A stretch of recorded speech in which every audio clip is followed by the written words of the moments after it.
Hi, എല്ലാവർക്കും എൻ്റെ പുതിയ വീഡിയോയിലേക്ക് സ്വാഗതം. ഞാനിന്ന് ഉണ്ടാക്കാൻ പോകുന്നത് ഒരു അടിപൊളി പ്ലെയിൻ ബിരിയാണി റൈസാണ്. അപ്പോൾ നമുക്കിത് എങ്ങനെയാണ് ഉണ്ടാക്കുന്നത് നോക്കാം. ഞാനിവിടെ എടുത്തിരിക്കുന്നത് 2 ഗ്ലാസ് ബസ്മതി റൈസാണ്. ഇത് ഞാൻ നല്ലപോലെ കഴുകി 1 മണിക്കൂർ കുതിർത്ത് ഊറ്റിയെടുത്തതാണ്. ഇതിനായി 3 സവാള നീളത്തിൽ അരിഞ്ഞത് വേണം, പിന്നെ 2 തക്കാളി ചെറുതായിട്ട് അരിഞ്ഞത്.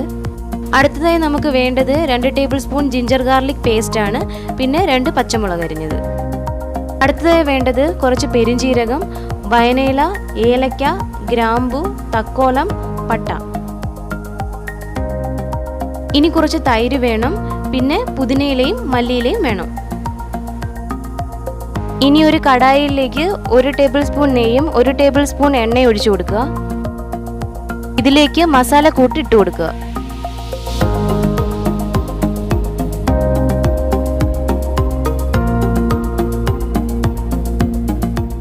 ഇതെല്ലാം ഒന്ന് മൂത്ത് വരുമ്പോൾ അതിലേക്ക് പെരുംജീരകം ഇട്ട് കൊടുക്കുക.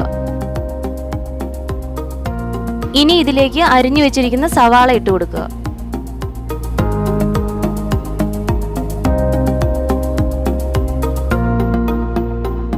ഉള്ളി പെട്ടെന്ന് വഴണ്ട് കിട്ടുന്നതിന് വേണ്ടി ഞാൻ കുറച്ച് ഉപ്പ് ചേർത്ത് കൊടുക്കുന്നുണ്ട്.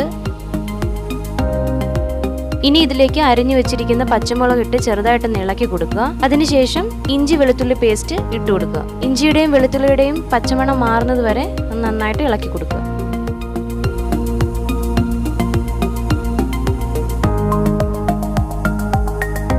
ഉള്ളി നന്നായിട്ട് വഴണ്ട് വന്നതിന് ശേഷം അതിലേക്ക് അരിഞ്ഞു വെച്ചിരിക്കുന്ന തക്കാളി ഇട്ട് കൊടുക്കണം.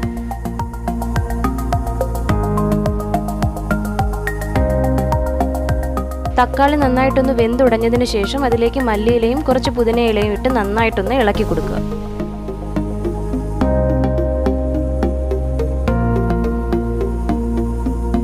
ഇനി ഇതിലേക്ക് 1 ടീസ്പൂൺ മുളക് പൊടിയും 1 ടീസ്പൂൺ ഗരം മസാല പൊടിയും ഇട്ട് നന്നായിട്ടൊന്ന് ഇളക്കി കൊടുക്കുക.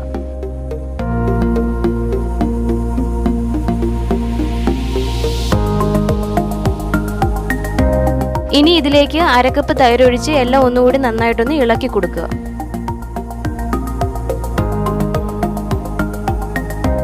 ഇപ്പം മസാല എല്ലാം നന്നായിട്ടൊന്ന് സെറ്റായിട്ട് വന്നിട്ടുണ്ട്. ഇതിലേക്ക് 4 ഗ്ലാസ് വെള്ളം ഒഴിച്ചു കൊടുക്കാം.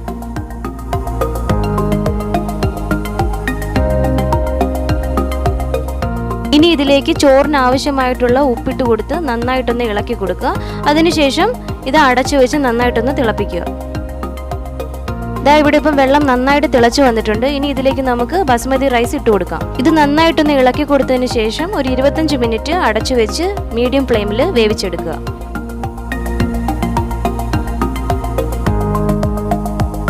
ഇവിടെ ഇപ്പം നമ്മുടെ റൈസ് നന്നായിട്ട് വെന്ത് വന്നിട്ടുണ്ട്. ഇനി ഇതെല്ലാം കൂടി നമുക്കൊന്ന് ഇളക്കി കൊടുക്കാം.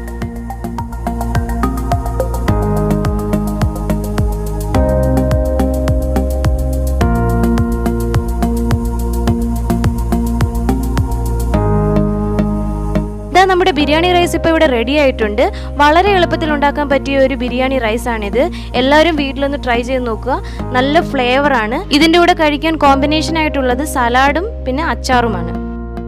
അപ്പോൾ നിങ്ങൾക്ക് ഈ വീഡിയോ ഇഷ്ടമായെങ്കിൽ ലൈക്ക് ചെയ്യുക, ഷെയർ ചെയ്യുക. അതോടൊപ്പം തന്നെ ഞങ്ങളുടെ ചാനൽ ഇതുവരെ സബ്സ്ക്രൈബ് ചെയ്തിട്ടില്ലെങ്കിൽ സബ്സ്ക്രൈബ് ചെയ്യുക.